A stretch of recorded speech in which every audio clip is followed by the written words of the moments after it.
Hello students, today we will discuss the topic the main steps of the nitrogen cycle. This is the topic of chapter number 2, that is microorganism. Okay, there are four main steps of the nitrogen cycles. First है nitrogen fixation, ammonification, nitrification, ਡੀਨਾਈਟ੍ਰੀਫਿਕੇਸ਼ਨ। ठीक है, nitrogen fixation ਦੇ ਵਿੱਚ ਕੀ ਹੈ, ਦੇਖੋ ਆਪਾਂ ਨੂੰ ਪਤਾ ਹੈ ਕਿ ਆਪਣੇ ਐਟਮੋਸਫੇਅਰ ਦੇ ਵਿੱਚ ਕੀ ਹੈ 78% ਨਾਈਟ੍ਰੋਜਨ ਕੀ ਹੈ ਫਿਕਸ ਹੈ। ਠੀਕ ਹੈ, ਕੁਝ ਕੀ ਹੈ ਬੈਕਟੀਰੀਆ ਜਿਹੜੇ ਕਿ ਉਹ ਨਾਈਟ੍ਰੋਜਨ ਨੂੰ ਕੀ ਅਬਜ਼ਰਵ ਕਰਦੇ ਆ ਤੇ ਕਨਵਰਟ ਕਰ ਦਿੰਦੇ ਆ ਨਾਈਟ੍ਰੋਜਨ ਕੰਪਾਊਂਡਸ ਦੇ ਵਿੱਚ। ਠੀਕ ਹੈ, ਤੇ ਉਹਦੇ ਵਿੱਚ ਕੀ ਕਰਦੇ ਆ ਨਾਈਟ੍ਰੋਜਨ ਕੰਪਾਊਂਡਸ ਦੇ ਵਿੱਚ देखो जिमें प्लांट्स नहीं जिमें वो नाइट्रोजन कंपाउंड्स किहड़े हो सकते हैं नाइट्रेट्स दे विच कन्वर्ट कर सकते हैं। ठीक है, जो अमोनीयम साल्ट दे विच। ठीक है, ये सारे की नाइट्रोजन कंपाउंड्स दे विच भी कन्वर्ट कर देंगे नाइट्रोजन नूं। जिमें कि राइजोबियम बैक्टीरिया जिहड़ा वो की करदा अबजर्व करदा नाइट्रोजन एटमोसफेयर दे विचों ते कन्वर्ट कर दिंदा नाइट्रेट्स ਜਾਂ ਅਮੋਨੀਅਮ ਸਾਲਟ ਦੇ ਵਿੱਚ ਕੀ ਨਾਈਟ੍ਰੋਜਨ ਕੰਪਾਊਂਡਸ ਦੇ ਵਿੱਚ ਕੀ ਉਹਨਾਂ ਨੂੰ ਕਨਵਰਟ ਕਰ ਦਿੰਦਾ। ਠੀਕ ਹੈ, ਫਿਰ ਕੀ ਕਰਦੇ plants absorb the nitrates and ammonium salt from the soil. ਜਿਹੜੇ ਪਲਾਂਟਸ ਹੁੰਦੇ ਆ ਉਹ ਕੀ ਉਹ ਨਾਈਟ੍ਰੇਟਸ ਤੇ ਅਮੋਨੀਅਮ ਸਾਲਟਸ ਨੂੰ ਕੀ ਹੈ ਸੋਇਲ ਦੇ ਵਿੱਚੋਂ ਕੀ ਅਬਜ਼ਰਵ ਕਰ ਦਿੰਦੇ ਆ ਤੇ ਕੀ ਸਿੰਥੇਸਾਈਜ਼ ਕਰਦੇ ਆ ammonium acid, protein, nucleic acid. ਠੀਕ ਹੈ, ਇਹ ਸਾਰੇ ਨੂੰ ਕੀ ਕਹਿੰਦੇ ਆ ਨਾਈਟ੍ਰੋਜਨ ਐਸਿਮੀਲੇਸ਼ਨ। ਮੀਨਸ ਕੀ ਹੈ ਨਾਈਟ੍ਰੋਜਨ ਨੂੰ ਕੀ ਹੈ ਐਟਮੋਸਫੇਅਰ ਦੇ ਵਿੱਚੋਂ ਕੀ ਅਬਜ਼ਰਵ ਕਰਕੇ ਕਿ ਉਹਨਾਂ ਨੂੰ ਕੀ ਹੈ ਨਾਈਟ੍ਰੋਜਨ ਕੰਪਾਊਂਡਸ ਦੇ ਵਿੱਚ ਕੀ ਹੈ ਕਨਵਰਟ ਕਰਨ ਨੂੰ ਕੀ ਕਹਿੰਦੇ ਆ ਨਾਈਟ੍ਰੋਜਨ ਐਸਿਮੀਲੇਸ਼ਨ। ਠੀਕ ਹੈ, ਨੈਕਸਟ ਹੈਗਾ ਅਮੋਨੀਫਿਕੇਸ਼ਨ।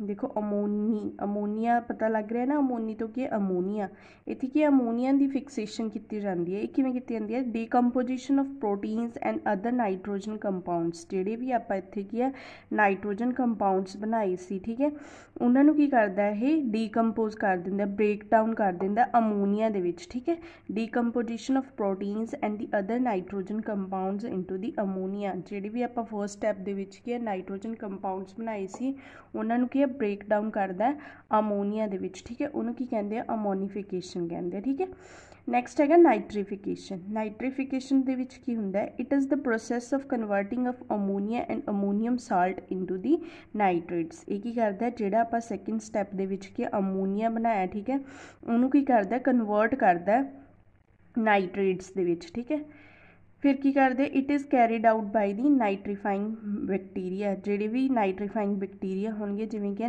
राइजोबियम बैक्टीरिया वो की करते हैं इनू कैरी कर लेंगे। ठीक है, nitrates are observed by the plants of from the soil. तो ये नाइट्रेट्स की प्लांट्स की ऑब्जर्व कर लेंगे हैं। ठीक है, नैक्सट है ਡੀਨਾਈਟ੍ਰੀਫਿਕੇਸ਼ਨ। ਡੀਨਾਈਟ੍ਰੀਫਿਕੇਸ਼ਨ ਦੇ ਵਿੱਚ ਕੀ ਹੈ ਜਿਹੜੇ ਵੀ ਆਪਾਂ ਇੱਥੇ ਕੀ ਹੈ ਨਾਈਟ੍ਰੇਟਸ ਬਣਾਏ ਆ। ਠੀਕ ਹੈ, ਉਹਨਾਂ ਨੂੰ ਕਨਵਰਟ ਕਰ ਦਿੰਦਾ ਫ੍ਰੀ ਮੋਲੀਕੂਲਰ ਨਾਈਟ੍ਰੋਜਨ ਦੇ ਵਿੱਚ। It is the process of converting nitrates present in the soil to free molecular nitrogen. ठीक है, denitrifying bacteria carry out this conversion. ਜਿਹੜੇ ਡੀਨਾਈਟ੍ਰੀਫਾइंग बैक्टीरिया होंगे वो की करते इस प्रोसैस ਨੂੰ ਕੀ ਹੈ कन्वर्ट करन दे विच की हैल्प करते। ठीक है, ये देखो ये की कुछ भी नहीं है। पहला तो की है जोड़ा भी एटमोसफेयर है। ठीक है, एटमोसफेयर है। ठीक है, एटमोसफेयर दे विच अपनी की है 78% की है नाइट्रोजन फिक्स है। ठीक है, नाइट्रोजन फिक्स। ठीक है, उन्होंने की करता है जी कुछ बैक्टीरिया नहीं वो की करते हैं नाइट्रोजन नूं की है एटमोसफेयर दे विच के ऑब्जर्व करके किहदे विच कन्वर्ट करते हैं नाइट्रेट्स दे विच जां नाइट्रोजन कंपाउंड्स कह सकते हैं। ठीक है, और नाइट्रोजन कंपाउंड्स। ओके, नैक्सट की करते हैं फिर अमोनीफिकेशन होंदी है। ठीक है, ये नाइट्रेट्स की है कुछ बैक्टीरिया इनू की डीकंपोज कर देंगे ब्रेक डाउन कर दिए किहदे विच अमोनीआ दे विच जां की है अमोनीयम साल्ट दे विच। ठीक है, इस स्टैप नूं की कहंदे अमोनीफिकेशन। ओके, नैक्सट की है दोबारा की है कुछ बैक्टीरिया की करते इनू की कन्वर्ट कर देंगे नाइट्रेट्स दे विच। दोबारा इनू की है नाइट्रेट्स और नाइट्रोजन कंपाउंड दे विच की दोबारा इनू की करते कन्वर्ट करते। ठीक है, उस प्रोसैस नूं इनू की कन्वर्ट करने वाले प्रोसैस नूं की कहंदे आ नाइट्रीफिकेशन। ओके, इत्थों तक की है अमोनीफिकेशन। इत्थों जो इत्थे तक जाता इनू की है नाइट्रोजन एसिमिलेशन।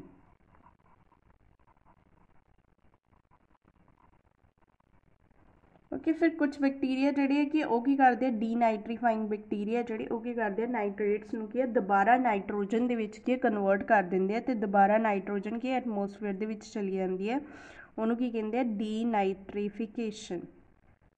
ठीक है, देखो इस तरह की ये सारा साइकिल की एवं ही चलता रहता। ठीक है, पहला कि एटमोसफेयर दे विच नाइट्रोजन होगी, बैक्टीरिया की ऑब्जर्व करनगे तो उस नाइट्रोजन नूं की नाइट्रोजन कंपाउंड्स दे विच की कन्वर्ट कर देंगे। ठीक है, उसनूं आपां की कहंदे आ नाइट्रोजन एसिमिलेशन। फिर की करते हैं वो की डीकंपोज कर देंगे नाइट्रेट्स ते नाइट्रोजन कंपाउंड्स नूं अमोनीया ते अमोनीयम सॉल्ट दे विच, उहनूं आपां की कहंदे आ अमोनीफिकेशन। ठीक है, नैक्सट हैगा फिर की जिहड़े प्रोसैस है ਜਿਹੜੇ ਕੀ ਆ ਨਾਈਟ੍ਰੀਫਾਈंग बैक्टीरिया ਉਹ ਕੀ ਕਰਦੇ ਆ ਅਮੋਨੀਅਮ ਤੇ ਅਮੋਨੀਅਮ ਸਾਲਟ ਨੂੰ ਕੀ ਆ ਨਾਈਟ੍ਰੇਟਸ ਤੇ ਨਾਈਟ੍ਰੋਜਨ ਦੇ ਵਿੱਚ ਕਨਵਰਟ ਕਰ ਦਿੰਦੇ ਆ, ਉਸ ਪ੍ਰੋਸੈਸ ਨੂੰ ਕੀ ਕਹਿੰਦੇ ਆ ਨਾਈਟ੍ਰੀਫਿਕੇਸ਼ਨ। ਦੈਨ ਕੀ ਹੈ ਨਾਈਟ੍ਰੇਟਸ ਤੇ ਨਾਈਟ੍ਰੋਜਨ ਜਿਹੜੇ ਆ ਉਹ ਕੀ ਹੈ ਡੀਨਾਈਟ੍ਰੀਫਾਈ ਹੋ ਜਾਂਦੇ ਆ, ਕਿਹਦੇ ਵਿੱਚ ਹੋ ਜਾਂਦੇ ਆ ਫ੍ਰੀ ਨਾਈਟ੍ਰੋਜਨ ਮੋਲੀਕਿਊਲ ਦੇ ਵਿੱਚ। ਠੀਕ ਹੈ, ਉਹ ਦੁਬਾਰਾ ਕੀ ਐਟਮੋਸਫੇਅਰ ਦੇ ਵਿੱਚ ਚਲੀ ਜਾਂਦੀ ਹੈ, ਉਸ ਪ੍ਰੋਸੈਸ ਨੂੰ ਕੀ ਕਹਿੰਦੇ ਡੀਨਾਈਟ੍ਰੀਫਿਕੇਸ਼ਨ। ਇਹ ਕੀ ਇੱਕ ਸਾਈਕਲ ਹੈ ਜਿਹੜਾ ਕੀ ਚੱਲਦਾ ਰਹਿੰਦਾ, ਇਹਦੇ ਵਿੱਚ ਕੀ 4 ਮੇਨ ਸਟੈਪਸ ਨੇ, ਕਿਹੜੇ ਨਾਈਟ੍ਰੋਜਨ ਐਸਿਮਿਲੇਸ਼ਨ, ਅਮੋਨੀਫਿਕੇਸ਼ਨ, ਨਾਈਟ੍ਰੀਫਿਕੇਸ਼ਨ ਤੇ ਕੀ ਡੀਨਾਈਟ੍ਰੀਫਿਕੇਸ਼ਨ। ਠੀਕ ਹੈ, ਹੁਣ ਤੁਹਾਨੂੰ ਸਮਝ ਆ ਗਿਆ ਹੋਊਗਾ। ਠੀਕ ਹੈ, ਥੈਂਕ ਯੂ।